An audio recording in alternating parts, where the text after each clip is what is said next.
इस खबर के प्रायोजक हैं एपीटी कंप्यूटर सेंटर। कंप्यूटर शिक्षा में कोच का नंबर 1 संस्थान। अब पाएं छोटे बच्चों के लिए कई बेहतरीन कोर्स। मनुष्य को बनाने वाला कोई कारीगर नहीं बल्कि परमात्मा है, इसलिए मानव को भगवान की कृतियों को आदर देना चाहिए। यह बात महाकालेश्वर मंदिर नायक के मठ पर भागवताचार्य दीनबंधु दास जी महाराज ने कही। भागवताचार्य दीनबंधु दास जी महाराज ने कहा कि लोग भगवान की बनाई गई कृतियों को आदर नहीं देते हैं। अगर वास्तव में लोग आदर देने लग जाएं तो आपकी भक्ति व आपका जीवन सार्थक हो जाएगा। उन्होंने कहा कि भाव इस तरह का होना चाहिए कि मनुष्य क्या, अगर पशु पक्षी को देखो तो भगवान याद आ जाएं। दीनबंधु दास जी महाराज ने कहा कि आप विचार करो कि कावा पर काले रंग का कलर किसने किया।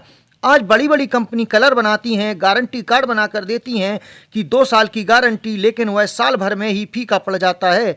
लेकिन भगवान ने कावा को जो काले रंग का कलर दिया है वह कभी फीका नहीं पड़ता है। चाहे बारिश हो, चाहे कितनी सर्दी हो, चाहे कितनी धूप हो, लेकिन कलर कभी फीका नहीं पड़ता बल्कि चमकता ही रहता है।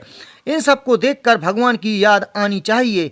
इस मौके पर श्रीमद् भागवत कथा के आयोजक ज्योतिर्विद पंडित संजय रावत शास्त्री, मंदिर के प्रबंधक गोविंद शुक्ला, सचिन शुक्ला, पारिच्छद श्रीमती गर्मा तिवारी, सुरेंद्र कुमार तिवारी भागवत कथा को बड़े ही मनोयोग से सुन रहे थे।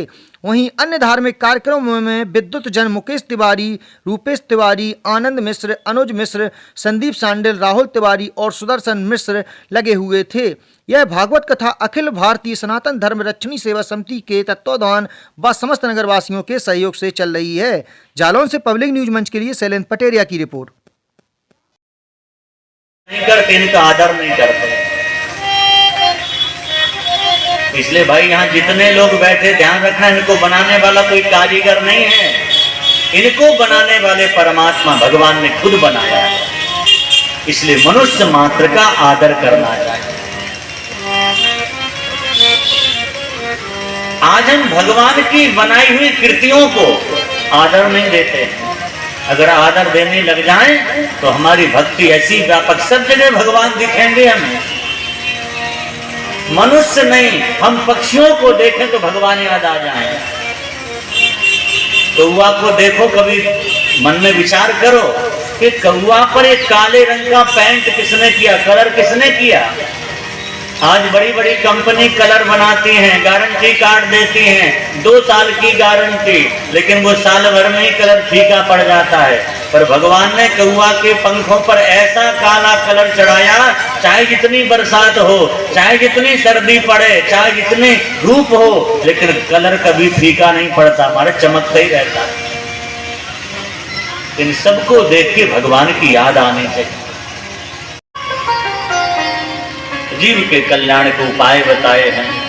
फिर परीक्षित ने पूछा कि भगवान की सृष्टि कैसे बनती है। देखो, आप लोग कथा सुन रहे होंगे ध्यान से। जो परीक्षित अभी अभी पूछ रहे थे कि मरने वाले को क्या करना चाहिए, वो सीधे पूछने लगे ये सृष्टि उत्पन्न कैसे होती है। इसका कारण है परीक्षित का तो काम बन गया, उनके उद्धार के लिए 3 बातें बता दी, उनसे इनका कल्याण हो गया। लेकिन परीक्षित को लगा अभी 5-6 दिन का समय बाकी, वो समय कैसे कटे, तो कुछ ऐसा पूछो जिससे भगवान की कथा सुन ले। तो सृष्टि के क्रम को पूछा है भगवान ने। सुखदेव जी ने राजा परीक्षित को सृष्टि के क्रम का वर्णन करके बताया कि भगवान के नाभि से कमल प्रकट होता है, कमल पर ब्रह्मा जी प्रकट होते। भगवान ब्रह्मा जी को चतुश्लोकी भागवत का ज्ञान देते और ब्रह्मा जी सृष्टि का विस्तार करते।